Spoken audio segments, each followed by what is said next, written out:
বাদশাহ নামদার, হুমায়ুন আহমেদ, পর্ব ৩। সম্রাট হুমায়ুনের বাম হাতে একটি অদ্ভুত সুন্দর হালকা নীল রঙের বৈদুর্যমণি, লেপিস লাজুলি। ডান হাতে একটি চিঠি। চিঠি পাঠিয়েছেন রাজস্থান থেকে রাজপুত রানী কর্ণাবতী। চিঠির সঙ্গে কয়েক গাছি হলুদ সুতা। সম্রাট চিঠি পড়ছেন না। চিঠি এবং বৈদুর্যমণি এক হাত থেকে আরেক হাতে চালাচালি করছেন। চিঠি যখন ডান হাতে, তখন বৈদুর্যমণি বাম হাতে। দৃশ্যটি সম্রাটের দুই ভগ্নী গুলবদন এবং গুল চেহারা চিকের আড়াল থেকে দেখে মজা পাচ্ছেন। দরবার চলাকালে এই দুই বোন চিকের আড়াল থেকে রাজ দরবারের কাজকর্ম দেখেন। সম্রাটের অন্তঃপুরের আত্মীয় স্বজনদের রাজদরবার দেখার জন্যই চিকের ব্যবস্থা। যারা দেখবে তারা দরবারের লোকজনের কাছে অদৃশ্য। প্রধান উজির বললেন, সম্রাট কি কোনো বিষয় নিয়ে চিন্তিত? সম্রাট হ্যাঁ সূচক মাথা নাড়লেন। চিন্তার বিষয় কি জানতে পারি? হ্যাঁ পারেন। জাদুবিদ্যার বইটি এখনো জোগাড় করা গেল না, এই নিয়ে আমি চিন্তিত। সম্রাট হিন্দুস্থানের জাদুবিদ্যা নামের একটি বইয়ের সন্ধান পেয়েছেন। বইটি আছে তার ছোট ভাই কামরান মির্জার কাছে। সে সংগ্রহ করেছে কান্দাহারের এক দুর্গ থেকে। সম্রাট হুমায়ুনের এই বইটি পড়ার খুব ইচ্ছা। বইটি নাকি লেখা হয়েছে পেঁচার রক্ত দিয়ে। দিনের বেলা বইয়ের লেখা অস্পষ্ট থাকে, রাতে স্পষ্ট হয়। সম্রাট তার ভাইয়ের কাছে বইটি চেয়ে পত্র দিয়েছেন।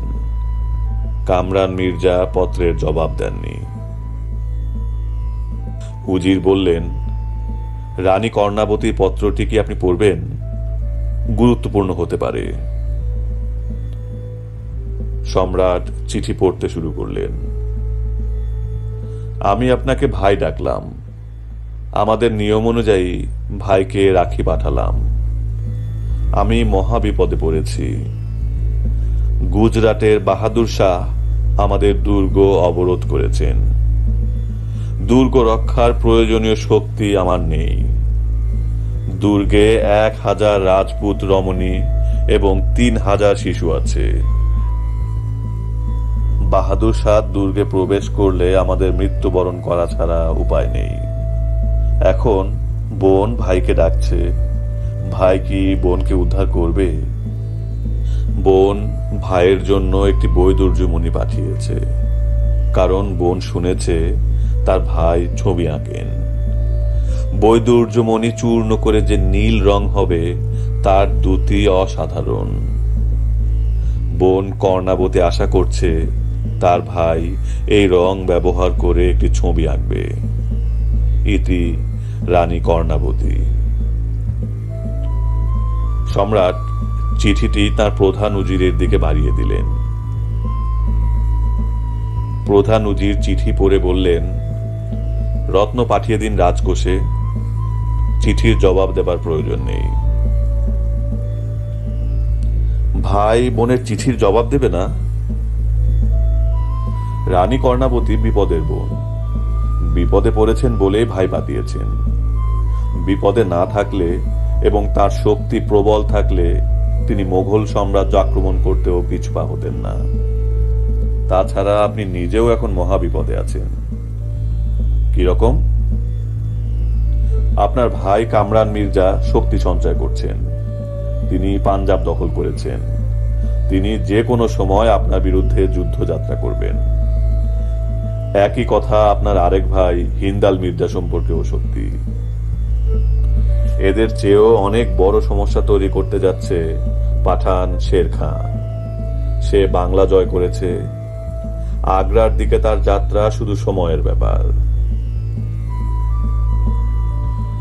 হুমায়ুন ছোট্ট নিঃশ্বাস ফেলে বললেন, সৈন্যবাহিনী প্রস্তুত হতে বলুন, আমি স্বয়ং চিতোরের দিকে রওনা হচ্ছি। এই সিদ্ধান্ত সমর বিশারদদের সঙ্গে আলোচনার পরে নিন। সমর বিশারদরা আপনার মতোই কথা বলবে, কিন্তু আমি আমার বিপদগ্রস্ত বোনের পাশে দাঁড়াতে চাই। শাহানশাহ, রাজনীতিতে আবেগের স্থান নেই। হুমায়ুন বললেন, আমার রাজনীতিতে আছে। একজনের চরম বিপদে আমি তার পাশে যখন দাঁড়াবো, তখন দেখা যাবে আমার চরম বিপদেও কেউ একজন আমার পাশে এসে দাঁড়াবে। লেখকের পাদটিকা। হুমায়ুনের কথা সত্যি হয়েছিল। রাজ্যহারা পথের ফকির হুমায়ুনকে সাহায্য করেছিলেন পারস্য সম্রাট। সেখানেও একটি চিঠির ভূমিকা ছিল। প্রধান উজির বিরক্তি চাপার চেষ্টা করছেন, পারছেন না। সম্রাটের কোনো কর্মকাণ্ডই সম্রাট সুলভ না। তিনি বাস করেন সম্পূর্ণ নিজের জগতে। সেই জগৎ নিয়ন্ত্রণ করে সুরা, আফিম এবং কবিতা।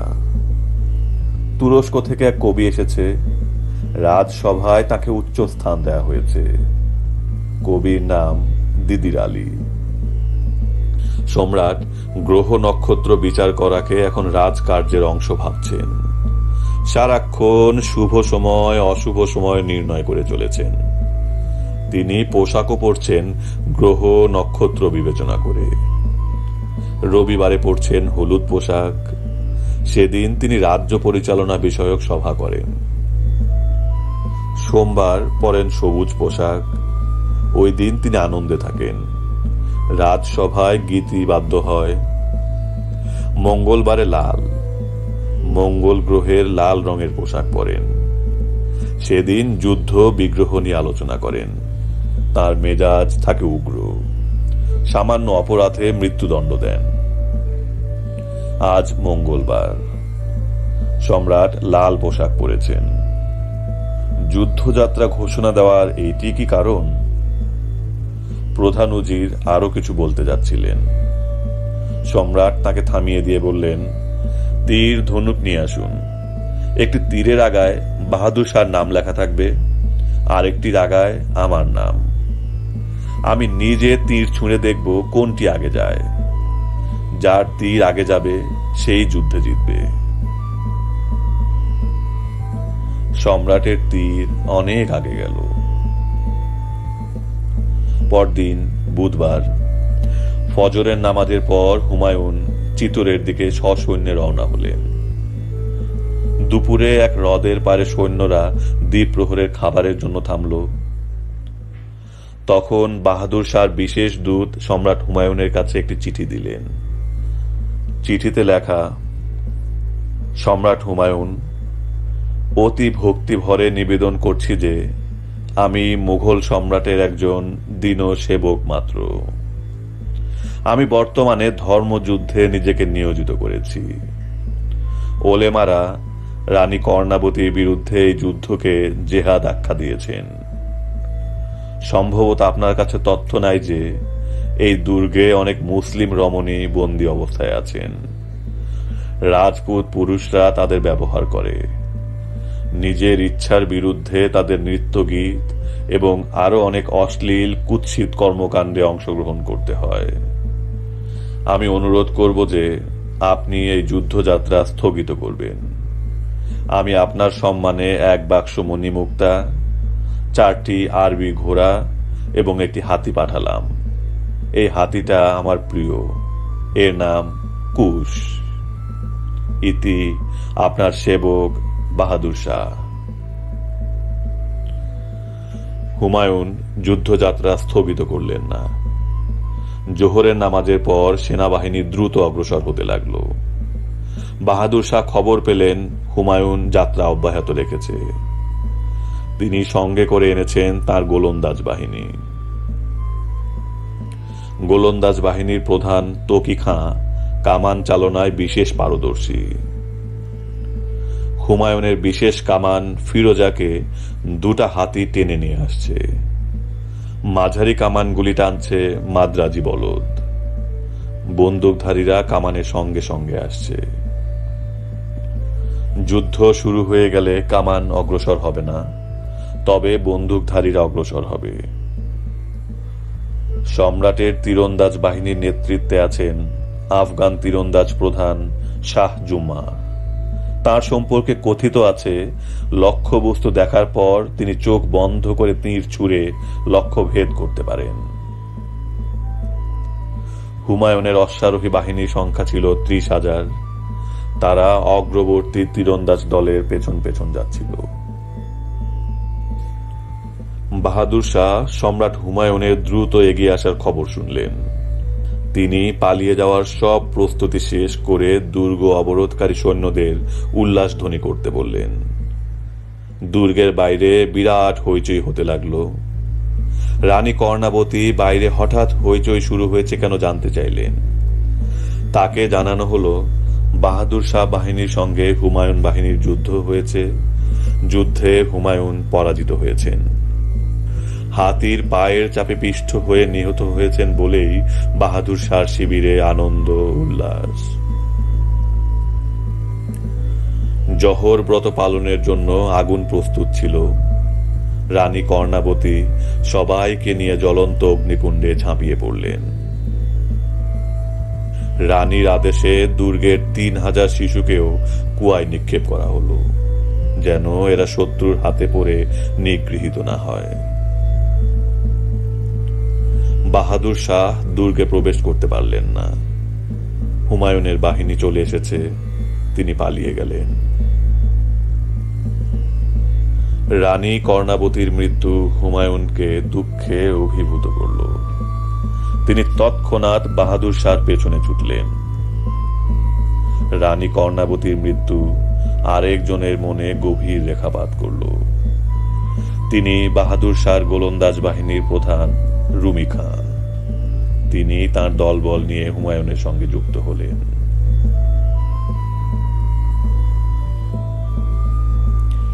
চিতোরের দুর্গ শ্মশান। দুর্গের বাইরে বাহাদুর শাহের অতি প্রিয় 2 হাতি বিকট চিৎকার করছে এবং ছোটাছুটি করছে। হুমায়ুনের হাতে বাহাদুর শাহর প্রিয় 2 হাতি পড়বে তা তিনি মেনে নিতে পারছিলেন না বলে নিজের হাতে এদের সুর কেটে নিয়েছেন। হাতি দুটির নাম শিরজা ও পথশিকার। বাহাদুর শাহর প্রসিদ্ধ 2 কামান লায়লা এবং মজনু যেন হুমায়ুনের হাতে না পড়ে সেই ব্যবস্থাও হলো। বাহাদুর শাহ নিজে কামান দুটি নষ্ট করলেন। লেখকের পাদটীকা। সূত্র ডক্টর হরিশঙ্কর শ্রীবাস্তব, মোগল সম্রাট হুমায়ুন। বাহাদুর শাহ পালিয়ে মান্ডু দুর্গে আশ্রয় নিলেন। হুমায়ুন মান্ডু পৌঁছালেন 30,000 অশ্বারোহী নিয়ে। তিনি মান্ডু দুর্গ অবরোধ করলেন। সারাদিন ঘোড়া ছুটিয়ে তিনি ছিলেন ক্লান্ত। এশার নামাজ শেষ করে সেনাপতিদের ডেকে বললেন, আমি জানি মান্ডু দুর্গ দখল করা কঠিন, কিন্তু আমি বাহাদুর শাহকে ধরতে চাই। এমন ব্যবস্থা করা হোক যেন রাতের ভেতর দুর্গ দখল হয়। লম্বা লম্বা মই তৈরি করা হলো। মই দুর্গের গায়ে লাগিয়ে তীরন্দাজরা দুর্গ প্রাচীরে উঠে গেল। একদল তীরন্দাজ দুর্গের প্রধান দরজা খুলে দিল।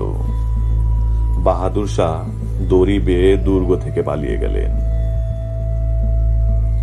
দুর্গের ভেতরের মানুষজন কেউ বলল না বাহাদুর শাহ কিভাবে পালিয়েছেন, কোন দিকে যাচ্ছেন। হুমায়ুন তখন এক অদ্ভুত কাণ্ড করলেন। গাঢ় লাল রঙের পোশাক পরলেন। এর অর্থ সবাইকে হত্যা করো। ইতিহাসের নিষ্ঠুরতম হত্যাযজ্ঞ শুরু হলো। মোগল সৈনিকদের তলোয়ারের নিচে হাজার হাজার মানুষকে প্রাণ দিতে হলো। সেদিন মঙ্গলবার হওয়ায় রক্তাম্বর পরে হুমায়ুন উন্মাদ হয়ে গেলেন। তাকে দেখে তার সৈন্যরা উন্মাদ হয়ে গেল। মন্ডুবাসীদের যে রক্ষা করে তার কথা এখানে বলা যাক। তার নাম বচ্চু, মতান্তরে মঞ্চু। এই বচ্চু বাহাদুর শাহর অতি প্রিয় এক গায়ক। বাহাদুর শাহ যেখানেই যান সেখানেই সে যায়। রক্তাম্বর পরা সম্রাট হুমায়ুনের দিকে বচ্চু গান গাইতে গাইতে এগিয়ে এলো। গানের কথা, রক্তের রঙের চেয়ে বৃক্ষের সবুজ রং কি কম সুন্দর। হুমায়ুন গায়কের কণ্ঠ শুনে অভিভূত হয়ে গেলেন। তার কাছে মনে হলো তিনি তার জীবনে এত মধুর সঙ্গীত শোনেননি। বচ্চু সম্রাটের সামনে এসে দাঁড়ালো। সম্রাট বললেন, তুমি কি জানো যে তুমি এই পৃথিবীর শ্রেষ্ঠ গায়ক? বচ্চু বলল, জানি। আমি তোমার জাদুকরী ক্ষমতায় মুগ্ধ হয়েছি। বলো কি চাও? আমি চাই আপনি পোশাক বদলে সবুজ পোশাক পরুন।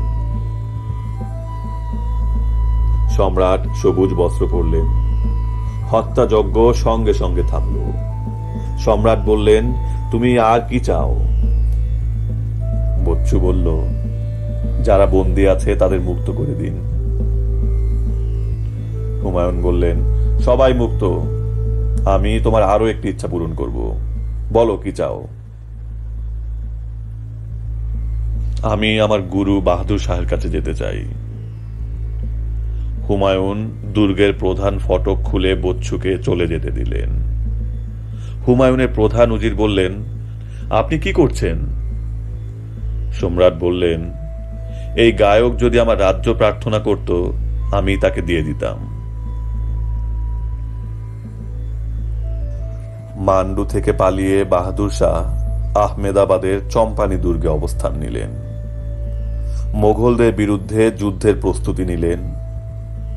বাহাদুর শাহের গোলন্দাজ বাহিনী কামান বসানোর আগেই সম্রাট হুমায়ুন চাম্পানির দুর্গ অবরোধ করলেন। বাহাদুর শাহ আবার পালালেন।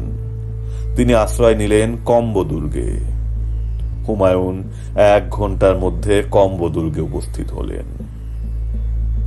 কম্বো দুর্গ থেকেও বাহাদুর শাহকে পালাতে হলো। এবার তার সঙ্গে গায়ক বচ্চু। পালাবার সময় তিনি বলেছিলেন, আমার সঙ্গে বচ্চু আছে, আমার আর কিছুই লাগবে না। হুমায়ুন দুর্গের ভেতর মাগরিবের নামাজ পড়লেন। নামাজ শেষে তার ইমামকে ডেকে পাঠালেন। ইমামকে বললেন, মাগরিবের নামাজে আপনি সূরা ফিল পাঠ করেছেন? ইমাম বললেন, জি জনাব। সূরা ফিলের শানে নজুল এবং তর্জমা আমাকে শোনান। ইমাম বললেন, 570 খ্রিস্টাব্দের নবী করিম সাল্লাল্লাহু আলাইহি ওয়াসাল্লামের জন্মবর্ষের ঘটনার বর্ণনা নিয়ে এই সূরা নাজিল হয়। ইয়েমেনের বাদশাহ আবরাহা হস্তি বাহিনী নিয়ে মক্কা আক্রমণ করেছিলেন। তখন আল্লাহর আদেশে ছোট ছোট আবাবিল পাখি দিয়ে ইয়েমেনের বাদশাকে পরাস্ত করা হয়েছিল। সূরা ফিলের এই হলো ঘটনা। আল্লাহ পাক বলেছেন, হে রসুল, তুমি কি দেখনি তোমার আল্লাহ হাতিওয়ালাদের সাথে কেমন আচরণ করলেন? তাদের সমস্ত আয়োজন কি আল্লাহ ব্যর্থ করে দেননি? সম্রাট বললেন, আপনি আমাকে ইয়েমেনের বাদশার কথা স্মরণ করিয়ে দেওয়ার জন্য এই সূরা পাঠ করেছেন? ইমাম বললেন, আমার ভুল হয়েছে। সম্রাট বললেন, আপনি বাহাদুর শাহর অনুরক্ত বলে এই কাজটি করলেন। কি আশ্চর্য! আমার প্রধান শত্রুর প্রতি যে অনুরক্ত, আমি তার পেছনে দিনের পর দিন নামাজ পড়েছি। হুমায়ুন আবার রক্ত পোশাক পরলেন। বাহাদুর শাহ তাকে যে হাতিটি দিয়েছেন কুশ, তিনি সেই হাতি আনতে বললেন। হাতি হাজির করা হলো। সম্রাট বললেন, আজ মাগরিবের যে সূরা পাঠ করা হয়েছে তার নাম ফিল, অর্থাৎ হাতি। ইমাম, আপনার প্রিয় বাহাদুর শাহের দেওয়া সেই হাতির পায়ের চাপে পিষ্ট করে আমি আপনাকে হত্যার নির্দেশ দিলাম। এই আদেশ এশার নামাজের আগেই যেন কার্যকর করা হয়। নির্দেশ কার্যকর করা হলো। পাদটিকা। ঐতিহাসিক আবুল ফজল লিখেছেন, এই ঘটনার পর হুমায়ুন অত্যন্ত অনুতপ্ত হন। তিনি সারা রাত এক ফোঁটা ঘুমাতে পারেননি। সারা রাত শিশুর মতো কেঁদেছেন। পরদিন ফজরের নামাজের আগে তিনি তার রক্ত পোশাক পুড়িয়ে দেওয়ার নির্দেশ দেন। বাকি জীবন তিনি আর এই ভয়ঙ্কর বস্ত্র পরিধান করেননি।